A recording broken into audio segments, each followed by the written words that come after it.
하겠습니다. 네, 오늘은 그를 위하여 돕는 배필을 지으리라는 말씀을 가지고 하나님의 말씀을 나누도록 하겠습니다. 요즘 우리 사회를 보여주는 단어 가운데 하나가 바로 고독사라는 단어입니다. 이 고독사는 누군가 일부러 선택한 죽음이 아니라 아무도 곁에 없는 상태로 생을 마감하는 것을 말합니다. 최근 기사를 보니까 혼자 사는 사람이 가족과 함께 사는 사람보다 65세 이전의 사망 위험이 더 높다는 연구 결과가 나왔다는 기사를 보았습니다. 지금 한국 사회는 혼자 사는 사람이 빠르게 늘어가고 있습니다. 전체 가구의 3분의 1 이상이 1인 가구이고요. 결혼이 늦어지거나 하지 않는 사람들, 이혼이나 별거로 홀로 살아가는 중장년층과 청년층도 계속 증가하고 있습니다.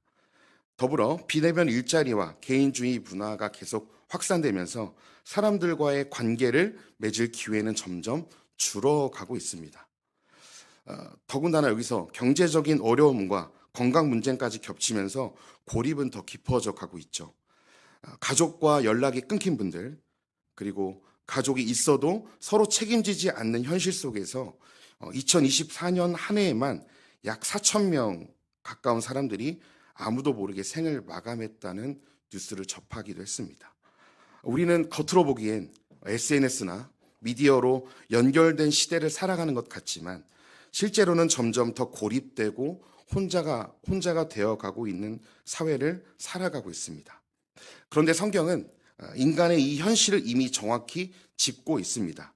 오늘 창세기 2장은 이 고독한 시대를 살아가는 우리에게 하나님이 의도하신 관계의 본래 모습을 다시금 보여줍니다.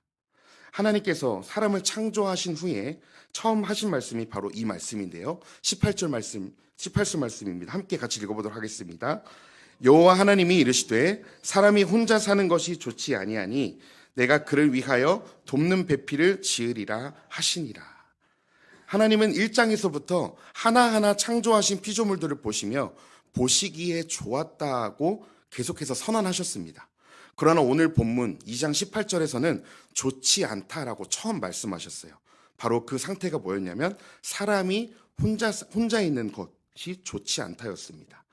18절에 이 좋다, 좋지라는 해당하는 토브라는 단어는요, 성경에서 아주 많이 등장하는데 잘 아시는 것처럼 이 토브라는 단어의 의미는 선하다, 길하다, 복되다, 유익하다라는 의미가 담겨 있습니다. 그래서 좋지 않다라는 문장을 풀어보면 유익하고 복되지 못하다가 됩니다. 즉 사람이 하나님께서 만드신 창조 세계를 살아가는데 사람 혼자 사는 것이 악한 것, 죄는 아니지만 사람이 혼자 사는 것은 복되고 유익하지 못하다고 하나님께서 말씀하시는 것입니다.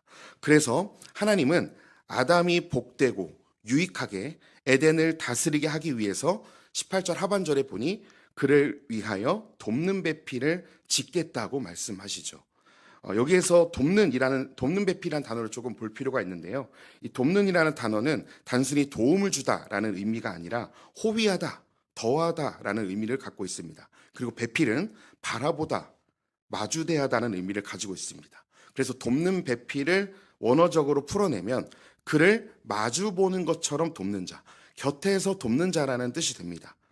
아담이 하나님께서 허락하신 에덴 동산을 복되고 유익하게 경작하고 다스리기 위해서 아담을 도울 뿐 아니라 아담을 멀리서가 아니라 마주보는 것처럼 항상 지켜주고 더 유익하게 해줄 배필을 하나님께서 짓겠다고 말씀하시는 거죠.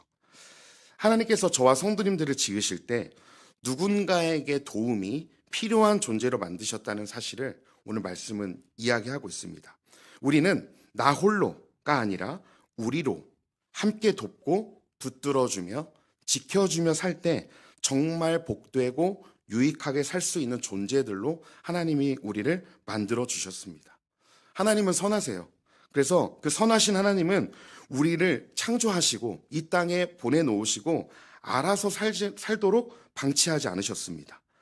아담과 같이 우리의 삶을 여전히 관심 있게 보시고 주변에 우리를 도울 수 있는 배우자, 가족, 친구, 특별히 교회 공동체를 돕는 배필로 주셨습니다.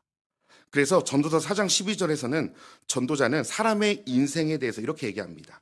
제가 읽겠습니다. 한 사람이면 패하겠거니와 두 사람이면 맞설 수 있나니 세 겹줄은 쉽게 끊어지지 아니하느니라. 인생에 경험할 수 있는 모든 것, 이 전도자는요, 부와 명예, 권력, 인생의 산전수선 모든 것을 겪었던 전도자 솔로몬이 고백하는 것입니다. 인생을 살다 보면 항상 복되고 일이 잘 풀리는 것이 아니라 언젠가는 모든 사람이 고난의 문제를 만나게 되는데 그때 한 사람이면 패하게 될 것이다. 그런데 두 사람이면 맞설 수 있다고 말합니다. 홀로 싸우면 좌절하고 낙망할 수밖에 없지만 다른 한 사람이 넘어진 사람을 일으켜주면 어떤 고난도 충분히 맞설 수 있다는 것입니다. 그리고 두 사람 이상으로 믿음의 공동체를 이루게 되면 고난의 문제를 만나도 어떤 풍파와 환난을 만나도 결코 쉽게 넘어지지 않고 감당할 수 있다라고 전도자는 이야기합니다. 요즘 제가 서두에 나눴던 것처럼 사회가 점점 개인주의로 흐르고 있다는 것을 모두 다 느끼고 계실 것입니다. 나 혼자 산다 같은 이런 프로그램이 여전히 인기를 끄는 것도 사람들이 얼마나 혼자 사는 삶에 익숙해져 있는지를 보여주고 있습니다. 이것은 단순히 사람들이 이기적이어서는 아닙니다.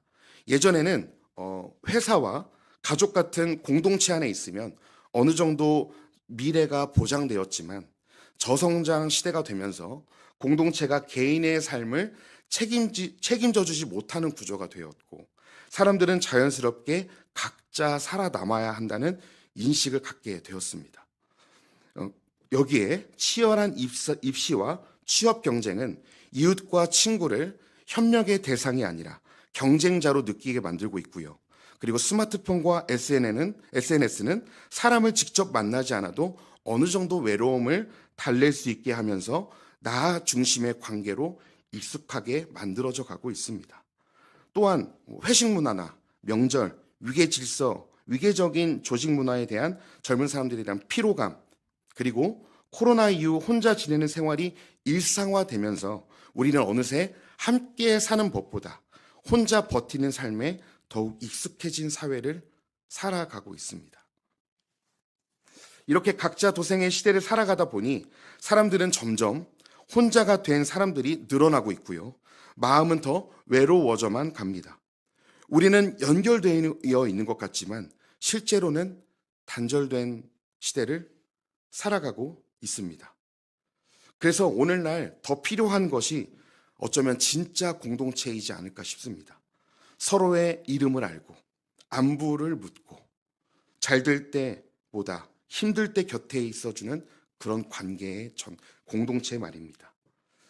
하나님은 사람을 혼자 부르지 않으셨습니다.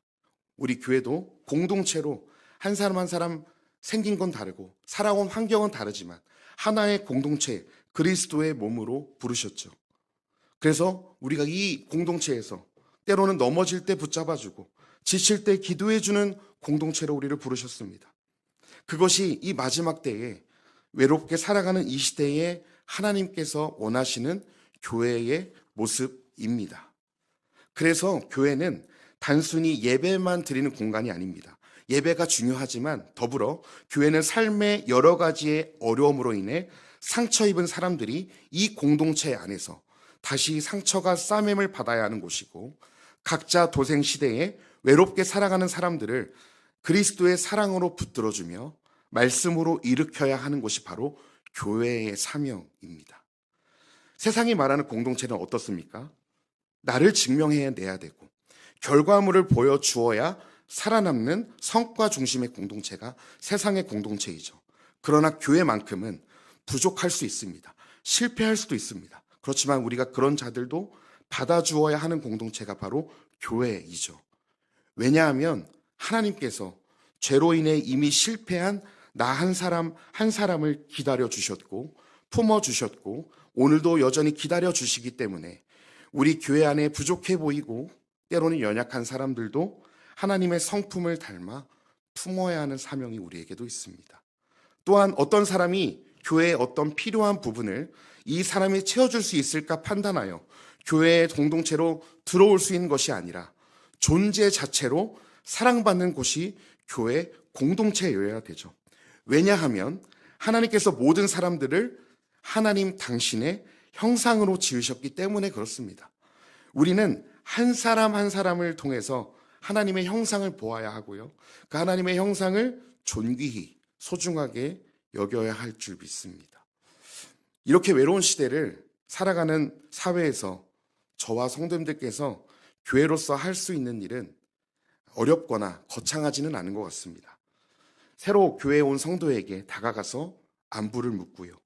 조금 더디게 따라오는 다른 성도님들을 주님이 나를 기다려주신 것처럼 그들을 기다려주고 또 힘들어 보이는 성도님들의 이름을 불러 마음 다해 기도해 주는 것. 그것이 외롭게 살아가는 이 시대에 우리에게 주시는 소명이 아닐까 싶습니다. 그래서 히브리서 10장 24절 25절 이렇게 얘기하는데요. 함께 같이 읽어보도록 하겠습니다. 서로 돌아보아 사랑과 선행을 격려하며 모이기를 패하는 어떤 사람들의 습관과 같이 하지 말고 오직 권하여 그날이 가까움을 볼수록 더욱 그리하자. 그 작은 관심이 누군가를 때로는 살려낼 수 있는 시작이 될 수 있습니다.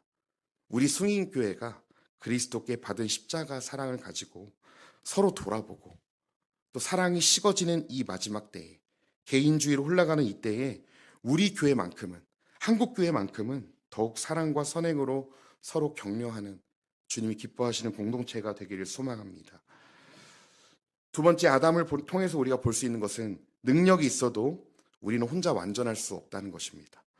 하나님은 아담에게 돕는 배필을 짓겠다 말씀하시고 오늘 말씀 19절부터 쭉 보시면 하나님께서 각종 들짐승과 공중의 새를 아담에게 이끌어 오십니다. 그리고 아담은 기다렸다는 듯이 그 이름을 하나하나 지어주죠.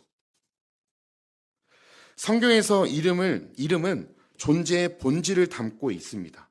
그래서 아담이 모든 생물의 이름을 지었다는 것은요, 하나님의 형상대로 지음받은 인간에게 하나님께서 주신 통찰력과 권위, 그리고 피조세계를 다스릴 책임을 사람에게 주셨음을 보여주고 있습니다. 하지만 이렇게 타고난 능력과 사명을 아담이 받았음에도 불구하고 오늘 성경 저자는 반복해서 말합니다. 20절 하반절에 아담에게는 돕는 배필이 없었다. 이는 아담이 뛰어난 존재였지만 여전히 혼자서는 온전할 수 없었고 하나님께서 인간을 처음부터 서로 도움을 주고 받으며 살아가도록 창조하셨다는 사실을 다시 재차 강조하고 있습니다. 이 말씀도 저에게 또한 중요한 진리를 가르칩니다. 아무리 한 사람이 능력이 있고 역할이 있고 책임을 잘 감당하고 있어도 사람은 혼자 살아가도록 창조되지 않았다는 것입니다. 우리는 때로 직장에서도 가정에서 교회에서 나 혼자 하면 돼 라는 마음으로 버티며 살아갈 때가 있습니다. 내 약함이 같이 함께 공동체 이뤄서 내 약함이 드러날까 봐 약함을 숨기려고 도움을 요청하지 않고 외로움을 참고 견디게 되죠. 하지만 오늘 말씀을 통해 우리가 분명히 기억해야 합니다. 하나님은 처음 인간을 만드실 때부터 서로 기대고 함께 걸어가도록 부족하게 지으셨다는 사실입니다. 그래서 오늘 말씀은 우리에게 묻는 것 같습니다. 나는 혹시 혼자서 다 감당하려고 하고 있지는 않은가? 하나님이 붙여주신 공동체가 내 곁에 와 있는데 나는 교만하여서 내가 밀어내고 있지는 않은가? 그리고 내가 여전히 도움이 필요한데도 불구하고 괜찮은 척하지는 않은지를 오늘 말씀을 통해 돌아보셨으면 좋겠습니다. 교회는 완벽한 사람들이 모이는 것이 아니라 서로 부족한 사람들이 모여서 채워주는 사람들이 모이는 자리입니다. 돕는 배필은 결혼만의 이야기가 아니라 오늘 교회 공동체 안에 서로가 서로에게 되어야 할 돕는 배필의 모습인 줄 믿습니다. 마지막 세 번째는 하나님이 맺으신 관계는 혼자가 아닌 동행입니다. 하나님께서 아담에게 돕는 배필을 지으시겠다는 약속을 이루시기 위한 내용이 21절로 25절에서 등장하는데요. 하나님께서 하와를 만드실 때 아주 독특한 방법을 쓰십니다. 잘 아시는 것처럼 먼저 21절에 나온 것처럼 아담을 깊게 잠들게 하십니다. 이때 우리가 볼 수 있는 것은 아담은 돕는 배필을 위해 아무것도 하는 것이 없습니다. 기도도 안 하고요. 돕는 배필을 찾기 위한 노력도 안 하고 그저 자는 것이었습니다. 그리고 하나님께서 직접 일하십니다. 아담을 지으신 것처럼 하나님이 다 일하시죠. 그리고 잠든 아담의 갈빗대 하나를 취하고 살로 채우셔서 여자를 만드신 뒤 그를 아담에게로 이끌어 오십니다. 이 장면을 한번 상상해 보겠습니다. 하나님께서 하와를 만드셔서 하와의 손을 잡고 아담에게 데려오시는 모습입니다. 마치 아버지가 딸의 손을 잡고 신랑에게 인도하는 것처럼 말이죠. 아담이 잠에서 깨어 눈을 뜨자 자기 앞에 자기와 같은 존재가 서 있었습니다. 그 순간 아담은 최초의 사랑 고백을 합니다. 23절인데요. 아담이 이르되 이는 내 뼈 중에 뼈요 살 중에 살이라. 이것을 남자에게서 취하여 쓴즉 여자라 부르리라 하니라. 23절의 이 고백은요. 단순한 사랑 고백이 아닙니다. 어떤 고백이냐면 드디어 나와 같은 존재를 만났구나 라는 감격스러운 고백이었습니다. 그리고 오늘 말씀 24절에서 이렇게 이야기합니다. 이러므로 남자가 부모를 떠나 그의 아내와 합하여 둘이 한 몸을 이룰지로다. 관계의 우선순위가 바뀝니다. 부모보다 더 깊은 연합, 둘이 하나 되는 새로운 공동체가 바로 하나님의 이끄심 앞에서 시작됩니다. 그리고 마지막 25절에 보니 이렇게 얘기합니다. 벌거벗었으나 부끄러워하지 않습니다. 아담과 하와가 벗고 있었습니다. 아무것도 입고 있지 않았어요. 그러나 부끄러워하지 않았습니다. 여기서 부끄러워하지 않았다는 것은 단순히 옷을 안 입었다는 말이 아닙니다. 하나님께서 이끄신 부부 관계는 숨길 필요가 없는 관계, 연약함을 드러내도 안전한 관계, 있는 모습 그대로 받아들여지는 관계를 25절은 이야기하고 있습니다. 아담과 하와가 죄가 들어오기 전 완전한 신뢰 상태를 보여줍니다. 15세기 종교개혁의 한 획을 그은 마틴 루터는요, 창세기 2장에서 하나님이 하와를 아담의 갈빗대로 만드신 장면에 특별히 주목했습니다. 루터는 이렇게 얘기합니다. 하와가 아담의 발에서 나오지 않은 것은 종이 아니라는 뜻이고, 남자의 종이 아니라는 뜻이고, 머리에서 나오지 않은 것은 지배자가 아니라는 뜻이라는 것입니다. 갈빗대는 심장 가까이 옆구리에 있습니다. 이는 여성이 남성보다도 아래도 위도 아닌 나란히 서는 동반자라는 상징이라는 것이죠. 또 루터는 돕는 배필을 단순히 집안일을 돕는 조력자, 아내가 남편을 내조하는 조력자가 아니라 서로를 완성시킬 수 있는 필수적인 파트너라고 보았습니다. 그래서 그는 이렇게도 이야기했습니다. 만약 여성이 없었다면 인류는 절반에 불과했을 것이라고까지 말했습니다. 즉 하나님이 처음 만드신 부부 관계는 누가 위에 있고 아래에 있는 구조가 아니라 함께 걷고 함께 하나님을 바라보는 관계가 바로 하나님께서 원하신 부부의 관계였습니다. 그래서 창세기 2장은 우리에게 말씀합니다. 하나님은 인간을 결코 혼자서도 잘 살 수 있는 존재로 애초에 창조하지 않으셨고 도움이 필요한 존재로 서로 곁에 서서 동행하도록 부부를 허락하셨다고 우리에게 말씀합니다. 요즘 우리나라 이혼 통계를 보면 많은 생각이 듭니다. 2024년보다는 조금 건수가 줄었지만 평균 이혼 연령은 40대에서 50대로 올라갔고요. 특히 결혼 30년 이상 된 부부의 이혼, 이른바 황혼 이혼은 오히려 크게 증가했다고 합니다. 자녀를 다 키운 뒤 이제는 그만 참고 내 삶을 살고 싶다는 이유로 갈라서는 경우가 참 많다고 합니다. 성격 차이, 경제적 갈등, 가치관 변화가 주요 이유인데요. 이제는 참고 산다보다 내 행복이 더 중요하다는 시대가 되었습니다. 이 현실은 우리에게 묻습니다. 하나님께서 오늘 말씀 창세기 2장에서 주신 이 가정, 하나님께서 이끄신 이 가정이 단순히 남녀가 서로 사랑하여서 시작한 동거가 아니라 하나님께서 주선하신 공동체, 끝까지 함께 걷는 언약의 공동체라는 사실을 우리가 얼마나 붙들고 있냐는 것입니다. 이혼이 너무나 가벼워진 이 시대에 가정이 무너져 버리고 있는 이 시대에 우리는 이 말씀을 기억해야 할 것입니다. 하나님은 우리에게 직접 나타나 도와주실 수도 있지만 직접 나타나 도와주시지 않고 배우자를 통해 그리고 믿음의 공동체를 통해 우리를 도우십니다. 특별히 하나님께서 나를 붙드시고 도와주길 원하시는 대안으로 바로 배우자를 주셨다는 것을 기억하셔야 합니다. 내가 결정하고 만나서 결혼한 것 같지만 결국 그 만남도 우연이 아니라 아담과 하와처럼 하나님의 섭리와 다스리심 안에서 내 인생을 도우시기 위해 결혼이 이루어졌다는 사실이죠. 그리고 하나님은 부부를 단순히 육체적, 경제적으로 합하여 이 땅에 생육하고 번성하는 것에 그치는 것이 아니라 한쪽이 힘들고 지쳐 쓰러져 있을 때, 일어날 힘이 없을 때 붙들어주고 기도해주고 서로가 서로를 더욱 복되고 하나님께서 기뻐하시는 토부, 유익한 삶을 살도록 배우자를 주셨다는 사실입니다. 그렇기에 내 옆에 배우자를 불쌍히 여겨주십시오. 하나님께서 도움이 필요한 존재를 내 옆에 붙여주셨다는 것을 기억해 주시고 믿음을 가지고 내 배우자를 긍휼히 여겨주셨으면 좋겠습니다. 하나님께서 붙여주신 짝이라 믿고 끝까지 가정을 지켜주십시오. 더 나아가 가족뿐만 아니라 하나님께서 우리 교회 공동체를 나의 돕는 배필로 주셨습니다.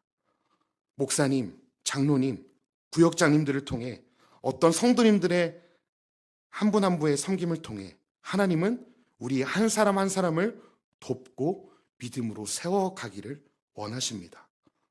도움이 필요할 때 더욱 이 믿음의 공동체, 교회 구역에 깊숙이 들어와 주십시오. 오셔서 삶을 나눠주시고 기도 제목을 나눠주셔서 인생의 무거운 짐을 나 홀로 지는 것이 아니라 함께 질 수 있는 공동체가 되었으면 좋겠습니다. 이번 청소년부 수련회 때 아이들이 함께 서로를 위해서 기도해 주는 것을 보면서 참 너무나 감동이었습니다. 선생님들뿐만 아니라 아이들이 옆에 있는 친구를 위해 눈물로 기도하고 짧은 단어였지만 이 친구를 붙들어 달라고 이 친구의 아픔을 알아달라고 기도하는 그 기도에 하나님께서 역사하시는 것들을 보게 되었습니다. 그러나 때로는 하나님께서 허락하신 사람들도 도움을 줄 수 있는 한계가 있을 때가 있는 것 같습니다. 사람이기 때문에 도와주고 싶어도 불가능한 영역이 분명히 있죠. 나의 외롭고 고독한 마음을 때로는 배우자도 자식도 이해해주지 못할 때가 있습니다. 그러나 우리의 모든 시험과 우리의 연약함을 동정하실 수 있는 분이 계시죠. 바로 그분은 예수 그리스도이십니다. 히브리서는 예수 그리스도에 대해 이렇게 소개합니다. 히브리서 2장 18절 말씀 함께 읽겠습니다. 그가 시험을 받아 고난을 당하셨은즉 시험 받는 자들을 능히 도우실 수 있느니라. 4장 15절도 함께 읽겠습니다. 우리에게 있는 대제사장은 우리의 연약함을 동정하지 못하실 이가 아니요 모든 일에 우리와 똑같이 시험을 받으신 이로되 죄는 없으시니라. 예수님께서 하나님이심에도 불구하고 사람이 되신 것은 우리의 죄를 대신 짊어지실 뿐만 아니라 사람의 인생이 얼마나 괴롭고 힘든지를, 죽음의 두려움이 얼마나 큰지를 직접 체울하시기 위해서 사람이 되셨다라고 히브리서 2장은 기록하고 있습니다. 예수님은 성도님들께서 이 땅에서 당할 수 있는 모든 시험을 다 받으셨고요. 고난도 이미 다 당하셨습니다. 그렇기에 성도님들께서 당하는 모든 시험을 언제든지 모든 것을 다 도와주실 수 있는 분이십니다. 우리가 읽었던 18절에 도우실 수 있느니라로 번역된 헬라어 보에데사이라는 단어는 도우러 오다, 돕다라는 뜻하는 단어로 이 단어의 깊은 의미는 위험에 빠진 자의 울음소리를 듣고 도우러 급히 달려가는 부모의 심정을 묘사하는 단어가 바로 도우실 수 있느니라입니다. 자기의 자식이 아픔에 눈물을 흘리고 쓰러져 있을 때 손살같이 달려가 그를 찾아 안기며 괜찮다 말하는 그 부모의 심정으로 주님이 우리를 도우신다는 것이죠. 즉 예수님은 우리가 심각한 죄의 유혹 앞에서 시험과 고난으로 인해 눈물을 흘리며 아무것도 할 수 없을 때 그 모든 시험을 경험하신 예수 그리스도께서 위험에 빠진 나의 처지를 보시고 도우신다는 사실입니다. 또한 예수님은 사람의 몸으로 사시면서 사람에게 버림받는 시험과 고통을 모두 겪으셨습니다. 가까운 제자들에게 배신을 당하셔서 모든 제자들이 한순간에 주님을 부인하고 떠나버렸습니다. 그리고 수많은 군중들에게 조롱과 수치를 당하셨죠. 그래서 예수님이 아시는 게 뭐냐면 인간관계의 아픔. 우리가 누군가에게 배신을 당할 때 얼마나 그 상처가 큰지를 예수님은 다 아십니다. 그리고 능히 도와주기를 원하십니다. 예수님은 겉모습만 인간이 아니셨습니다. 우리와 같은 몸, 같은 감정, 같은 시험을 겪으셨습니다. 그러면서도 우리에게 완전한 구원을 주시기 위해 죄 없이 사셨고 하나님께서 요구하시는 모든 율법을 완벽하게 지켜내셨죠. 그리고 마지막으로 십자가에 가셔서 우리를 대신하셨습니다. 그래서 예수님만이 우리의 진짜 돕는 배필이 되십니다. 모든 시험을 겪으셨기 때문에 누구보다 나를 이해하시고 내 편이 되어주시고 내 대신 싸워주시는 분이 우리의 주님이십니다. 반복되는 나의 연약함으로 인해 여전히 두려움 가운데 계신 성도님들 계십니까? 사람들과의 관계를 통해 상처를 받아 여전히 고통 가운데 계신 성도님들이 계시다면 예수님께 나가십시오. 그리고 예수님을 붙잡으십시오. 나도 내가 모르는 상처와 아픔도 아시는 주님인데 내가 그 앞에서 무엇을 숨기겠습니까? 주님은 우리의 어떤 연약함, 시험, 죄의 유혹도 우리를 도우실 수 있으십니다. 오늘 말씀을 정리하겠습니다. 하나님은 우리를 혼자서도 잘 버틸 수 있는 존재로 만들지 않으셨습니다. 우리는 도움이 필요한 존재로 창조되었고 그래서 하나님은 배우자와 가족 그리고 교회 공동체를 우리의 돕는 배필로 주셨습니다. 하지만 그 모든 도움의 근원은 사람이 아니라 그 모든 도움의 근원은 예수 그리스도이십니다. 공동체는 주님의 십자가의 사랑이 흐르는 통로이고 예수님은 우리의 참된 돕는 배필이십니다. 모든 시험을 겪으시고 우리를 이해하시는 주님께 우리가 그 주님을 더욱 붙드셨으면 좋겠습니다. 인생이 공허하시다면, 누구도 의지할 데가 없다면, 내 인생이 지금 처참함 가운데 있다면 다른 데 찾아가지 마시고 주님 보좌 앞에 무릎 꿇고 주님께 간구하시는 믿음의 성도님들이 되셨으면 좋겠습니다. 그래서 마지막 때에 그리스도의 사랑으로 서로 붙들어주며 함께 믿음의 길을 주님 붙잡고 믿음의 길을 걸어가는 성도님들의 삶이 되시길 또 우리 승인교회가 되길 간절히 소망합니다. 기도하겠습니다.